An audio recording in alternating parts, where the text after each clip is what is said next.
Chapter 4. Plagiarist's Spark. Ethan woke with the taste of copper in his mouth and the remnants of strange dreams clinging to his consciousness. Rain lashed against the windows of the master bedroom, drumming a chaotic rhythm that had invaded his sleep. He reached for his phone, still no signal, but the clock read 6:17 a.m. The house creaked and moaned around him as if straining against the storm, the sounds too deliberate to be mere settling. He'd spent 3 days at Maslow's estate. 3 days of cataloging ancient tomes on occultism, spiritualism, and forgotten mythologies. 3 days of transcribing the manuscript he'd found in the locked drawer. And 3 nights of dreams filled with typing sounds and whispering voices, voices that sometimes seemed to follow him into wakefulness. Ethan swung his legs over the side of the bed, wincing as his bare feet met the cold floorboards. His laptop sat on the nightstand, closed but not powered down. He'd fallen asleep reading what he'd transcribed so far, nearly 100 pages of Maslow's hypnotic prose. Even now, the words echoed in his mind with an almost physical presence, like a second pulse beneath his own. The best stories aren't written, they're channeled. He shuffled to the bathroom, initially avoiding his reflection in the spotted mirror above the sink. He knew what he'd see. The dark circles under his eyes, the unhealthy pallor of his skin, the guilty furtiveness in his gaze. When he finally forced himself to look, he noticed something else, a faint darkening beneath his fingernails, as though ink had seeped into the beds and wouldn't wash away. He scrubbed at them furiously, but the stain remained. Splashing cold water on his face, he tried to silence the debate raging in his mind. What he was doing was wrong. He knew that. Copying Maslow's work and planning to pass it off as his own, it was literary theft, plain and simple. But was it? Wasn't he rescuing a forgotten masterpiece? The manuscript had been locked away for decades, its brilliance hidden from the world. If he didn't bring it to light, who would? "You're not doing this for art," he muttered to his reflection, finally facing himself. "You're doing it for yourself." His reflection offered no argument, but in the mirror's periphery, he could have sworn he saw movement, a shadow passing behind him, though he was alone in the room. The memory of his agent's voicemail from 6 months ago echoed in his mind. "Ethan, I'm sorry. Harper's officially passing on the new manuscript. I've tried everyone I know. Maybe it's time to consider something else? A teaching position, perhaps? Your first novel still has admirers in academia." The gentle suggestion had felt like sandpaper on an open wound. Downstairs, the library waited for him, dark and silent, except for the persistent drumming of rain against the tall windows. As Ethan reached the doorway, the temperature dropped noticeably, his breath fogging slightly before him despite the late winter heating. He paused, feeling a sensation like being observed, as if the books themselves were watching his approach. Ethan switched on the desk lamp, its warm glow barely penetrating the gloom. The locked drawer seemed to pulse with a subtle energy, calling to him. He could almost hear it, a faint, rhythmic thrumming just below the threshold of normal hearing. He retrieved the key from the hidden compartment beneath the desk, exactly where he'd found it that first day, though he could have sworn he'd left it on the desk the night before. The manuscript awaited him, lying in the drawer just as he'd left it. Was it his imagination, or had the leather binding darkened since he first discovered it? The cover seemed to absorb the lamplight rather than reflect it. When he lifted it, the manuscript felt heavier somehow, as if it had gained substance from his attention. The leather felt unnaturally warm against his fingers, like skin heated with fever. Ethan placed it carefully on the desk beside his laptop and opened to where he'd left off, a particularly chilling scene where the protagonist's literary agent dies mysteriously, her jaw unhinged in a silent scream. The scene reminded him of Clara. She'd called yesterday, her voice tiny and distant on the landline. "How's it going? Finding anything interesting?" Her familiar no-nonsense tone had been a tether to the outside world. He'd lied. Just dusty old books. Nothing special. "Are you sure?" Her tone had been odd, probing. "You sound different. Just tired. The place is strange." "I've known you 15 years, Ethan. You don't sound tired. You sound, I don't know, exhilarated, like you did when you were writing your first novel." He'd been silent for too long, a writer's pause that gave everything away. "What did you find up there?" she'd asked, voice dropping to a near whisper. Nothing. I told you. You can come back, if it's too much, job or no job, your apartment's still there. And despite everything, I've never stopped believing in you. But he couldn't. Not now. Not with the manuscript half transcribed, its siren call irresistible. Not when this might be his last chance to redeem his career, to prove that his early promise hadn't been a fluke. To show Allie she'd been wrong to leave, wrong to tell him he was consumed by bitterness and self-pity. Ethan flexed his fingers and began typing, transferring Maslow's words to his own document. As he worked, he made subtle changes, modernizing some references, adjusting the cadence of certain passages to better match his own style. Small touches to make the work his, though the genius of it remained Maslow's. The rain intensified, sheets of water cascading down the library windows. At one point, he could have sworn he saw a face reflected in the glass. Not his own, but older, gaunt, watching him with hollow eyes. When he turned to look behind him, the room was empty. Time became fluid as Ethan typed, the words flowing through him rather than from him. Occasionally, his fingers would move across the keys without conscious direction, typing phrases he hadn't yet read in the manuscript.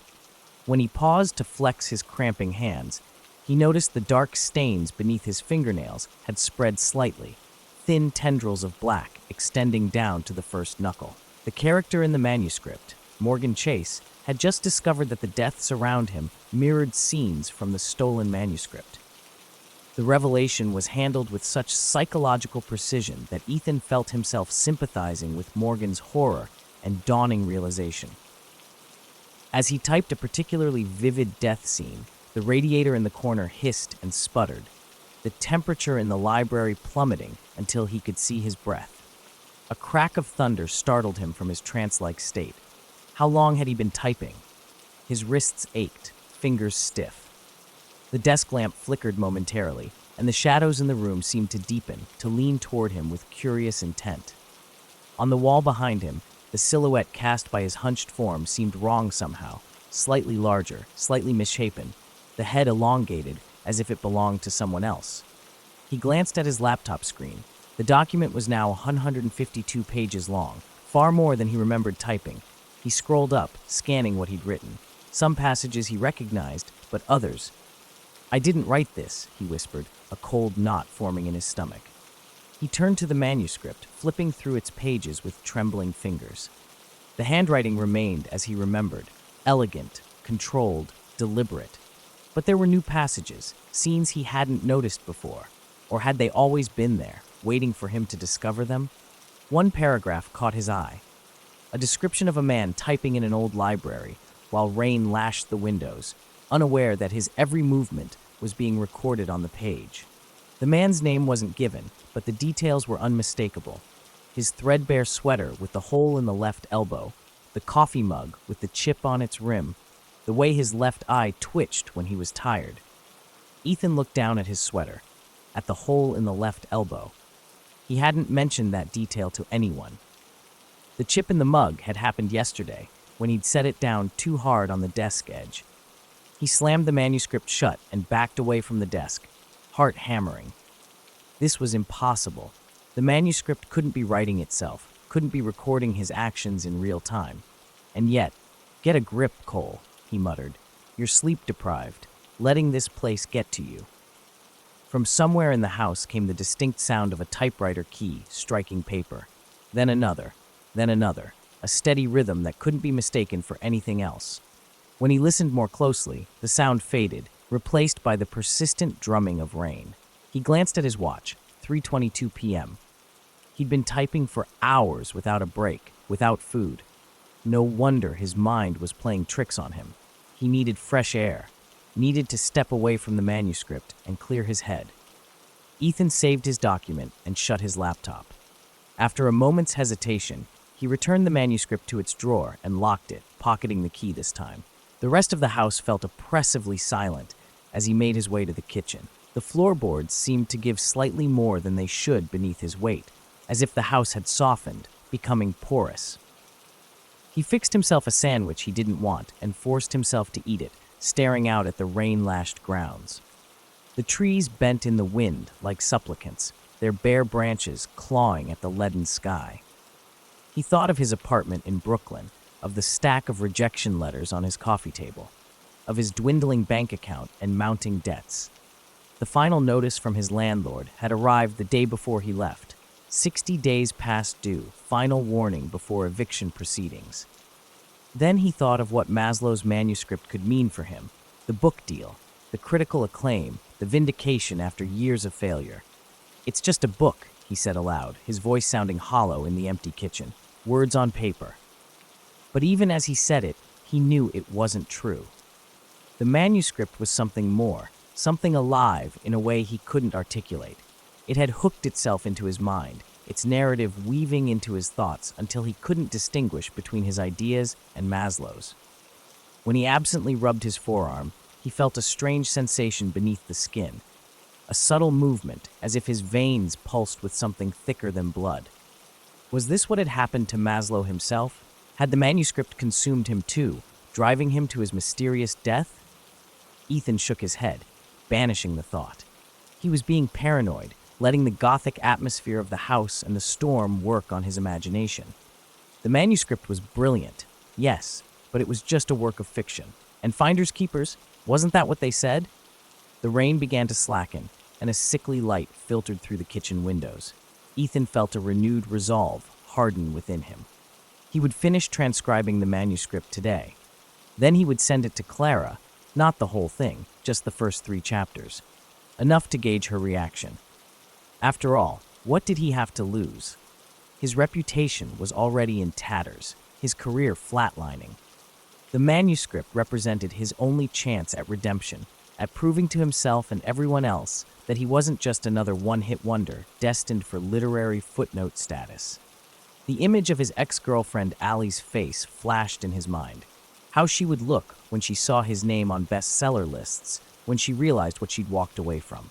He had only 11 days left at the estate, according to his agreement with Clara.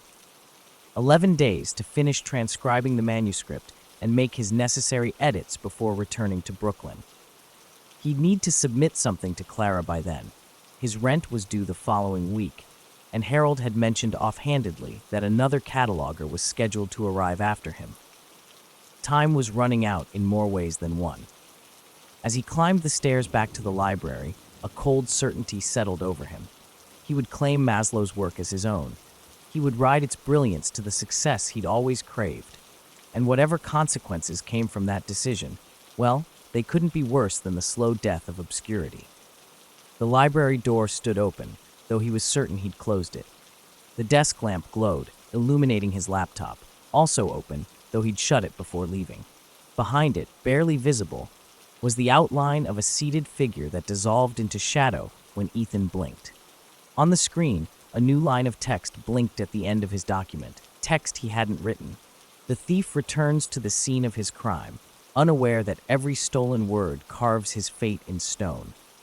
A single drop of red splashed onto the keyboard. Ethan touched his face, fingers coming away wet with blood. His nose was bleeding. When he looked at his hands, the stains beneath his fingernails had darkened and spread further, tracing delicate black patterns across his skin like calligraphy. Outside, the storm resumed with renewed fury, rain hammering against the windows like countless tiny fists demanding entry. Within the walls around him, Ethan could have sworn he heard the house whispering his name.